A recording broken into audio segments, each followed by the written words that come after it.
Hello everyone, and welcome to another episode of the Wise Decision Maker Show, where we help you make the wisest and most profitable decisions. My name is Dr. Gleb Tsipursky. I'm the CEO of Disaster Avoidance Experts, the future of work consultancy that sponsors the Wise Decision Maker Show. And today we'll talk about mentoring and how it interacts with flexible schedules. Now, there's been extensive research showing that there are some serious challenges with mentoring in remote work. Employee mentoring has taken a hit as remote and hybrid work has become more popular. So work from home research shows that on-site workers spend more time in mentoring than remote workers. So those who come to the office spend 40 more minutes per week on mentoring, 25 more minutes per week on training, and 15 more minutes per week on professional development. And there's been other research, for example, a Fortune 500 company showing that if you are co-located with your team, the research has been in a Fortune 500 company that had two separate buildings, and that was already before the pandemic. And it had some team members who were in the same building and had some team members on the same team who were in different buildings.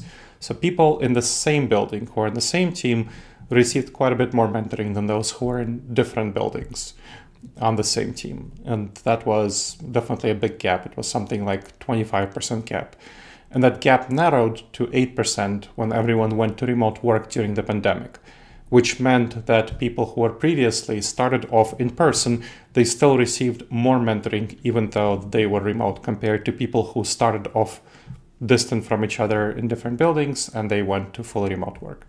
So that is definitely an issue in terms of mentoring. And we need to acknowledge that that's a serious problem with remote work.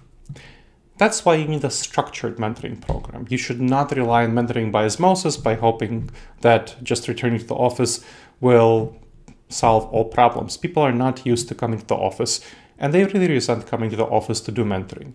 That's why the lack of a clear mentoring program is going to harm staff development, especially in flexible work arrangements, which is the future. There's no question that hybrid work of various sorts is the future for all companies that want to succeed in the modern world, because companies that are forcing their staff back to the office 5 days a week, they're seeing huge retention challenges, engagement challenges, morale challenges, recruitment challenges.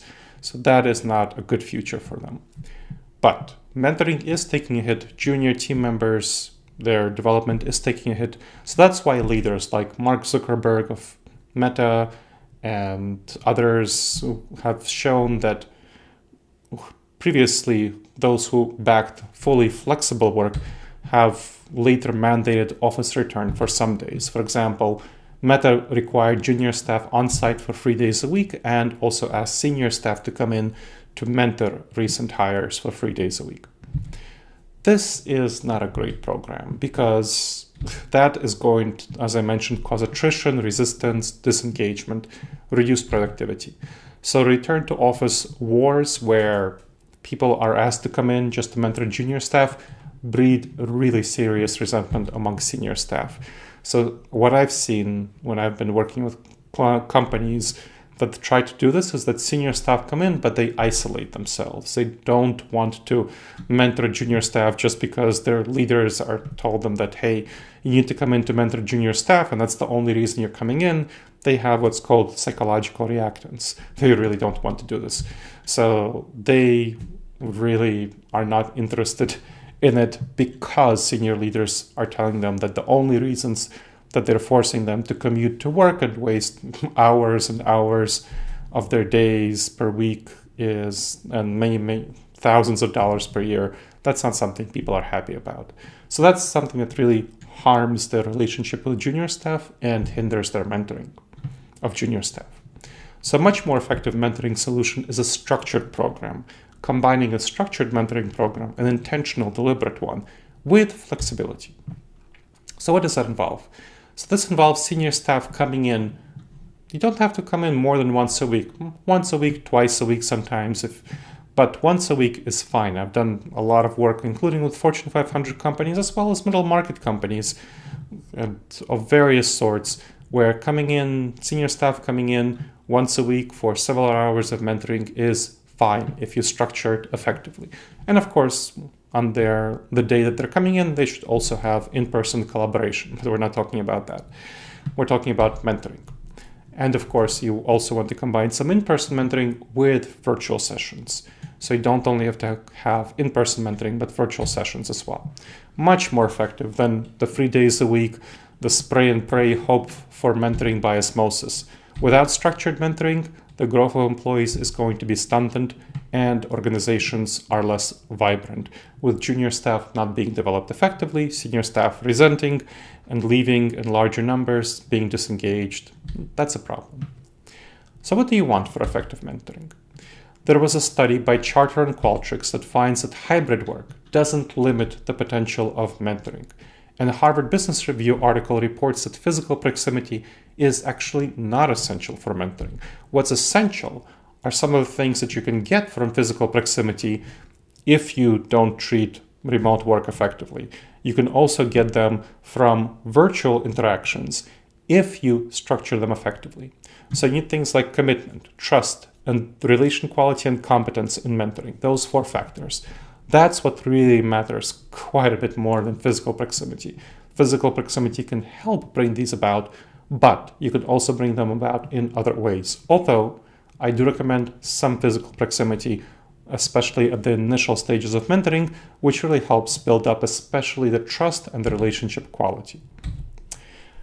So you want to focus on recognizing that mentoring overall relies much less on the medium, whether it's physical or virtual, than on the outcomes of commitment, trust, relationship quality, and competence. One way of getting good mentoring is individual lunch sessions, which don't have to involve people coming into the office. Senior professionals, of course, have limited time, generally more limited time than junior professionals. So many prefer to minimize their time in the office. We see a lot of research on that. So you want to think beyond mentoring activities, in-person one-on-ones in the office. Individual lunch sessions, they don't have to require that. You can just meet at a restaurant and have lunch. You don't have to come into the office for them. Of course, many people want to have them in the office, and that's fine. But the goal is to have the individual lunch session, not to have people come to the office. Lunch sessions with senior staff are really powerful for fostering that personal bonding and vulnerability and psychological safety and trust. So I recommend having some of those in-person sessions, especially in the beginning. I've helped structure a lot of mentoring programs in terms of hybrid work, flexible work, and having those lunch sessions, especially early on in the relationship, is very valuable. It's not necessity. You can also do virtual coffee meetings as a way of building those relationships and trust, but it takes quite a bit more virtual coffee meetings to build up the relationships and trust than in-person meetings. But of course, you can't do that. And I've seen a lot of successful, fully remote mentoring relationships, but it does take more time to develop that trust and those relationships. So that's something to think about. But let's go on to virtual coffee meetings, which are generally is what you'll want to move to. You'll want to have initial meetings for lunch and then move on to virtual coffee meetings to help sustain relationships between junior and senior professionals. That's the lower time commitment and flexibility, which makes them quite a bit more appealing. So many senior staff, of course, did move during the pandemic, but they maintain ties virtually. And thinking about quarterly retreats is a good idea. If they can come in for quarterly retreats, that's another opportunity to start their relationship with junior folks and then move on to virtual coffee meetings. So continue mentoring through those virtual meetings. But again, you can also start with fully remote virtual coffee meetings. It does take more time and effort. Now, you want to have regular mentor-mentee check-ins. They are vital for successful mentoring relationships. So the Charter and Qualtrics research shows that 51% of very successful mentors meet once a week or more, compared to 37% for somewhat successful mentors. So you want to make regular time for meetings, whether in person or virtual. But it doesn't have to be just focused solely on mentoring intensely. You can also have other forms of meetings, and I'll talk about them in a bit. But you do want to have those virtual meetings or in-person meetings once a week.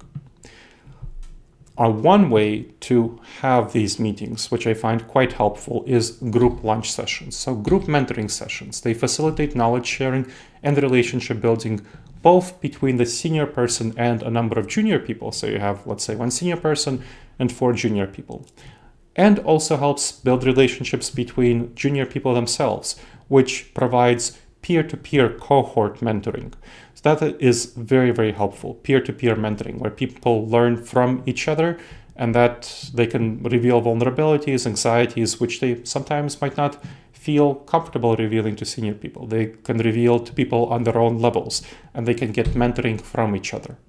It makes efficient use of senior professional time, the time of senior professionals, and it allows that collective wisdom from peer-to-peer cohort mentoring from junior folks to each other to flourish. And it helps cross-pollinate ideas because different junior people will have different ideas, and they sometimes give the good ideas that senior people aren't thinking about because they have good out-of-the-box ideas that are different because they're fresher. And so that peer-based collaborative learning is going to be very valuable.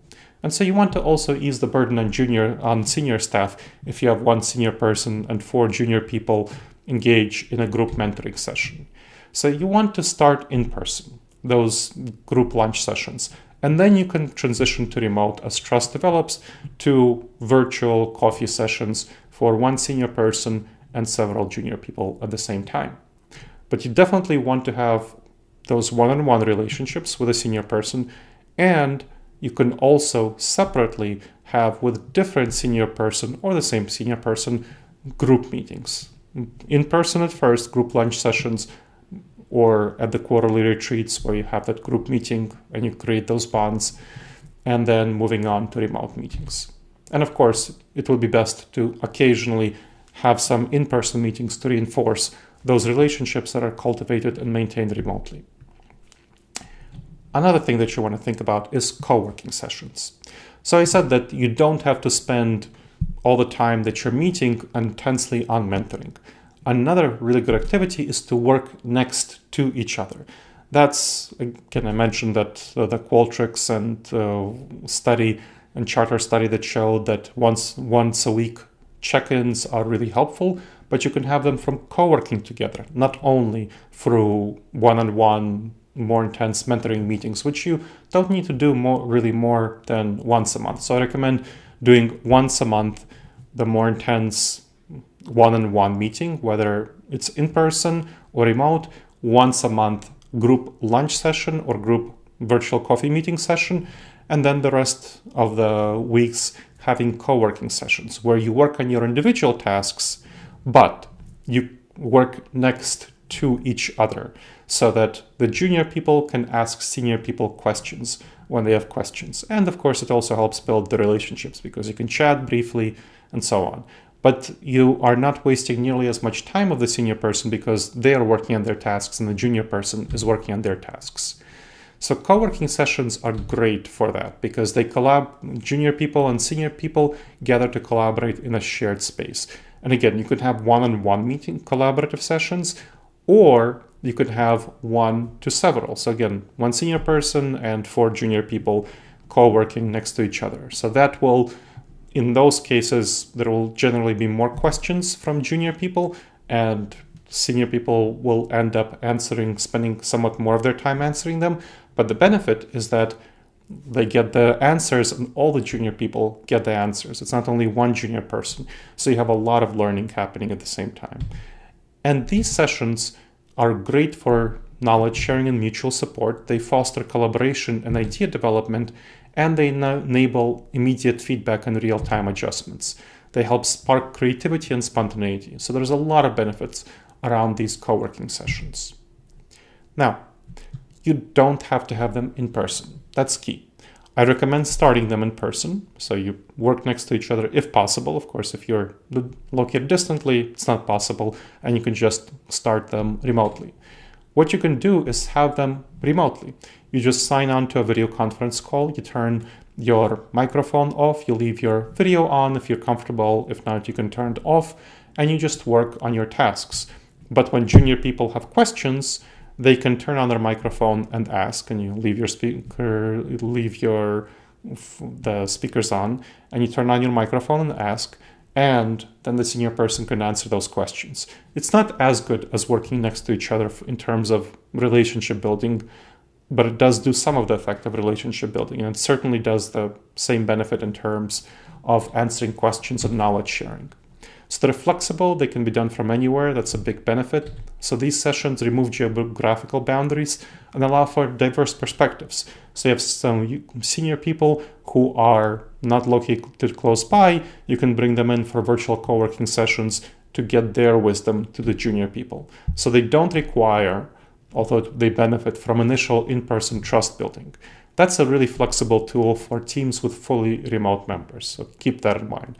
Or again, if you want have a senior person who's located remotely from a number of junior people, there's a lot of flexibility that you could have with virtual co-working sessions. Thinking about goals. Moving on from the format, thinking about goals.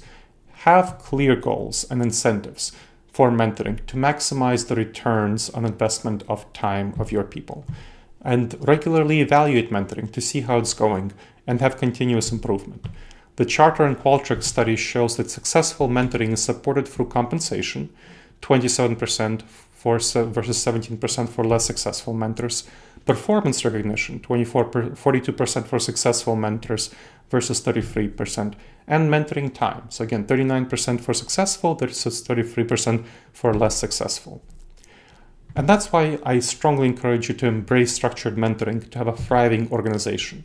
Structured mentoring programs are vital for flexible settings. So incorporate diverse mentoring activities such as individual lunch sessions, virtual meetings, coffee meetings, group sessions, again, in-person and virtual co-working initiatives, in-person and virtual, and have that goal-oriented mentoring with evaluations of performance.